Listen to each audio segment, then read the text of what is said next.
भद्रावती तालुका, जिल्हा चंद्रपूर.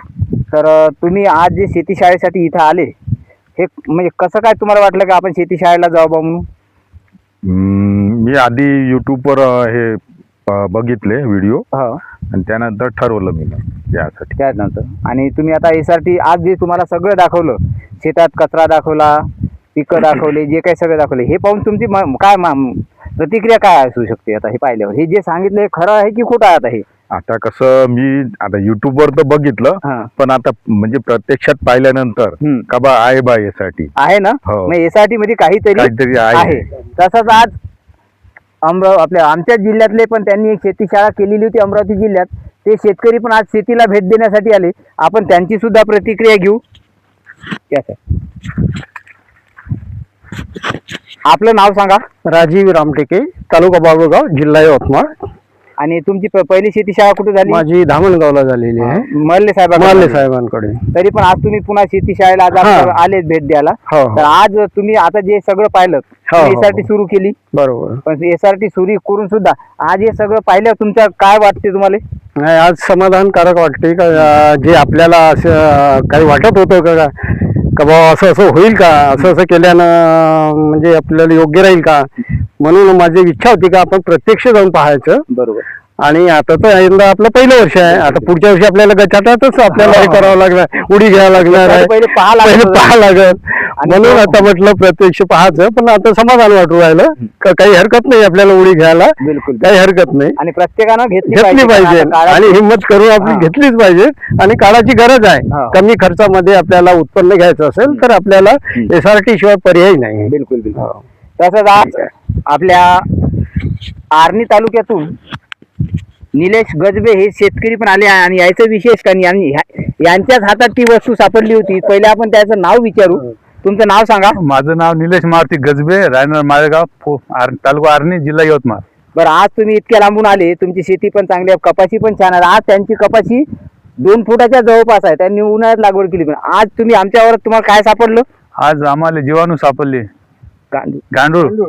आणि गांडूळ हा महत्वाचा शेतकऱ्याचा मित्र. पण शेतकरी म्हणतात का ग्लायफोसेट मारल्यानं गांडूळ राहत नाही, ही जो एक समज आहे, हो, ही जी समज आहे आज तुम्ही स्वतः हाताने काढली. मी स्वतः हाताने काढले. गांडूळ केवढा होता? मोठा होता. हो. बरं, ते मी तुम्हाला असं म्हटलं का याच ठिकाणी काढा म्हणून? नाही, जिथं जाऊ आपण तिथे 2 ठिकाणी आपण गांडूळ काढले, शोधले, जिथे उकतलं.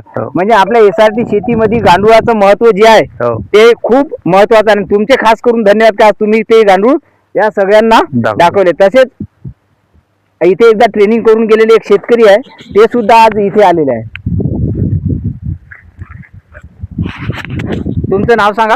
माझं नाव तुळशीराम गेडाम, गाव चनई, तहसील पांढरकवडा, जिल्हा यवतमाळ. तुमचं हे दुसरा टाइम आहे? हो, दुसरा टाइम आहे. तिसरा टाइम आहे? हो, तिसरा टाइम आहे. आणि आज तुम्ही सहज पुन्हा आलेले आहे. हो. आज उन्हाळ्यात तुम्हाला गांडूळ भेटले नव्हते, पण जमिनीचा सुगंध भेटला होता. त्यावेळेस जमिनीचा सुगंध पाहिला आम्ही. पण आज तुम्हाला गांडूळ आज जिथे उकतले तिथे गांडूळ दिसले आम्हाला. 2 ठिकाणी गांडूळ दिसले.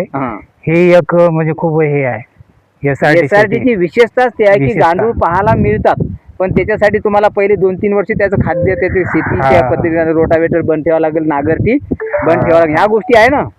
कमी पण होते आणि पीक पण इथं म्हणजे तजेलदार आहे आणि व्यवस्थित वाढलं, सगळं समाधान वाटलं. म्हणजे तुम्ही जे मी मागच्या शेती शाळेला उन्हाळ्यात तुम्हाला शिकवताना ज्या गोष्टी सांगितल्या होत्या त्या प्रत्यक्षात पाहायला मिळालं. म्हणजे ते जे सांगितलं होतं ते सत्य होतं. तसंच आज आमच्या वर्धा जिल्ह्यातून कापशी येथील एक शेतकरी आलेले आहे, त्यांची सुद्धा SRT सुरुवात केलेली आहे त्यांनी. आपलं नाव सांगा. माझं नाव पंजाब गंगाधरराव दोड, राहणार कापशी, तहसील हिंगणघाट, जिल्हा वर्धा. तुम्ही पहिल्यांदा आले शेती शाळेला? सलामी. आता हे सगळं पाहिलं, तुम्ही स्वच्छ शेती करणार शेतकरी. हो. आज आता हे सगळं आमचा कचरा पाहिल्यावर काय वाटते तुम्हाला? लक्ष्मी आलेली आहे.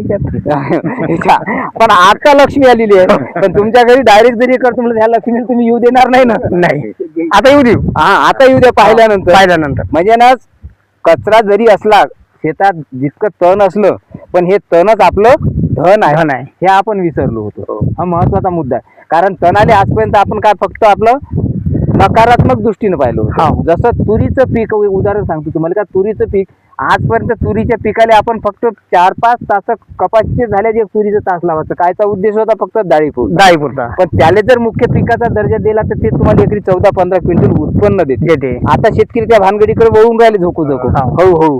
आता त्याच पद्धती एसआरटी आहे. एसआरटी सुरुवातीला करताना हे प्रॉब्लेम येणार पण आपण जे आता एप्रिल महिन्यापासून आपण आपल्या ऑक्टोबर महिन्यापासून शेती शाळा घेत आहोत. असंख्य शेतकरी शेती शाळेला प्रत्येकाला ह्या गोष्टी मी सांगितल्या होत्या, पण प्रत्यक्ष पाहिल्याशिवाय विश्वास बसत नव्हता. आज तुम्ही हे सगळं पाहिलं आणि आपण उन्हाळ्यात सुद्धा गांडूळ दाखवले. उन्हाळ्यात सुद्धा जमिनीचा सुगंध दिला, हे महत्वाचं आहे. तसेच आपल्या जवादेखील येथील आपले एसआरटी शेतकरी हे सुद्धा आपले आलेले आहे. राजूभाऊ मांदाडे. राजूभाऊ, आपला परिचय द्या आणि सांगा तुमच्याबद्दल काहीतरी. आता राजेश मांदळे, मुक्काम पोस्ट धुम्मक चाचोरा. तर आज मला असं वाटतंय की आपण जसं दरवर्षी पंढरपूरची वारी करतो, मला असं वाटतं का तिची एक वारी चुकली तर चालते, पण दरवर्षी आपण आपल्या शेतकऱ्याची पंढरी म्हणजे येवती इथं या अवश्य भेट द्या आणि आपल्यासाठी इथं साक्षात विठ्ठल आपल्यासाठी सर्व माहिती सांगायसाठी तयार आहे. तर ह्या विठ्ठलाची आपण शेतकरी वेळा शेतामध्ये येऊन दर्शन घ्यावं असं मला सर्वांना वाटते. राजीभाऊनं आज खूप मोठी उपमा दिली विठ्ठलाची. विठ्ठल तर नाही मी आणि होऊ शकणार नाही, ती पात्रता नाही, पण आपण येणाऱ्या प्रत्येक शेतकऱ्याला एसआरटी बद्दल मार्गदर्शन मात्र 100% करत राहू आणि प्रत्येकाने एसआरटी केली पाहिजे. पण आज तुम्ही सगळेजण आले, पण तुम्ही आल्यावर तुम्ही जे लांबून आले याच्यावर तुमचं सार्थक झालं की नाही हे महत्वाचं आहे. तुमचं सार्थक होणं, खूप समाधान होणं खूप महत्वाचं आहे. जरी पीक डौलदार नसेल, उत्पन्नाचा भाग नसेल, पण जमीन श्रीमंत आहे आणि ती श्रीमंत तुम्ही स्वतः डोळ्यानं पाहिलेली आहे. धन्यवाद.